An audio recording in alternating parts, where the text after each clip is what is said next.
আমি আজকে কিচ্ছু বলবো না, আমি এমনি সৌজন্য সাক্ষাৎকারে এসেছি দেখা করতে। এবার কি ভালো তৃণমূলের দলে আরাবুল ইসলাম, এই প্রশ্ন উঠছে। তার কারণ ঋতব্রতর সঙ্গে আজ বিধানসভায় গিয়ে দেখা করেন আরাবুল ইসলাম। আপনাদের মনে থাকবে গত দুদিন ধরে আমরা দেখি আরাবুল ইসলাম ক্ষোভের মুখে পড়ে, আর এবার একেবারে বিধানসভায় গিয়ে বিরোধী দলনেতার সঙ্গে তার সাক্ষাৎ, বারবার করে ক্ষোভের মুখে পড়ার পর এবার কি সেই ক্ষোভের হাত থেকে বাঁচতেই আরাবুল এবার ভালো তৃণমূলে যোগ দিতে চলেছেন?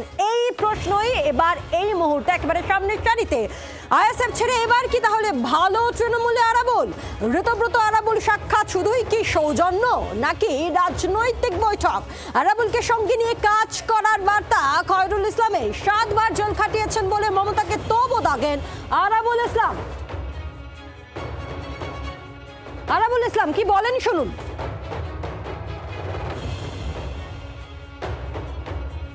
আরাবুল ইসলাম সেই 2006-এ তিনি বিধায়ক নির্বাচিত হয়েছিলেন, দীর্ঘদিনের পরীক্ষিত পুরনো কর্মী।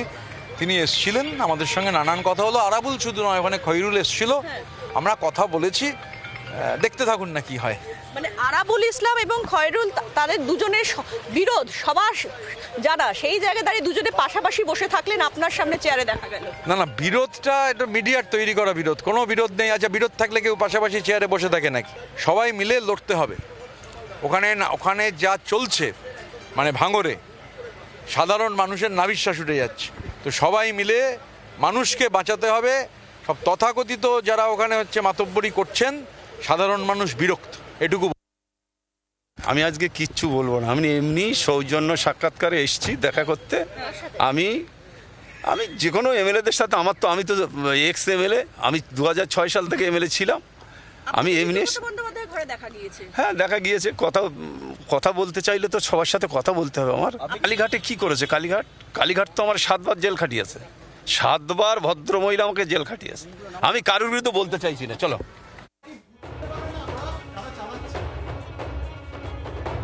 আমরা কথা বলবো। আমাদের সঙ্গে সরাসরি রয়েছেন আমাদের প্রতিনিধি শ্রেয়সী গঙ্গোপাধ্যায়, রয়েছেন আমাদের সঙ্গে।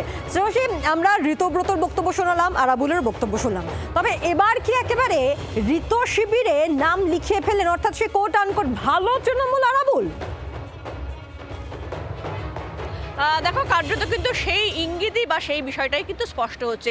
নিশ্চিতভাবে ঋতব্রত শিবিরে তিনি যেতে চান, বা ঋতব্রত শিবিরের সঙ্গে তার এই বিষয়ে পজিটিভ আলোচনা হয়েছে। সেই জন্যই প্রায় আজকে দীর্ঘ 1.5 ঘন্টা কিন্তু এক্ষেত্রে দেখা গেল যে বিধানসভায় বিরোধী দলনেতা ঋতব্রত বন্দ্যোপাধ্যায়ের যে ঘর, সেই ঘরে রয়েছেন আরাবুল ইসলাম, এবং সেইখানে অবশ্যই সেক্ষেত্রে মুখ্য সচেতক, বিরোধী দলের মুখ্য সচেতক আখরুজ্জামান রয়েছে। এছাড়া সেখানে চন্দ্রিমা ভট্টাচার্যকে দেখা গিয়েছে, অরূপ রায় তাকে দেখা গিয়েছে। প্রত্যেকের সঙ্গে কিন্তু প্রায় ঘন্টা 1.5 বৈঠক করেছেন আরাবুল ইসলাম, এবং নিশ্চিতভাবে ঋতব্রত শিবিরের সঙ্গে একসঙ্গে থেকেই তিনি কাজ করতে চাইছেন আগামী দিনে।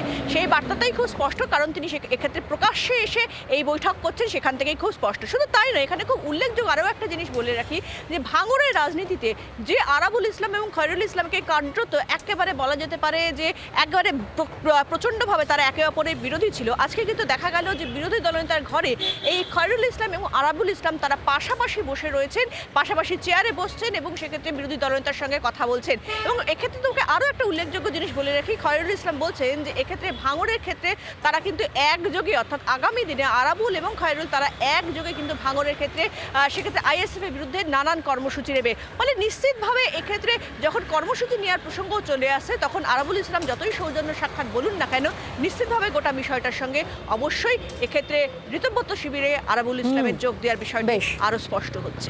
ধন্যবাদ তোমাকে শ্রেয়সী।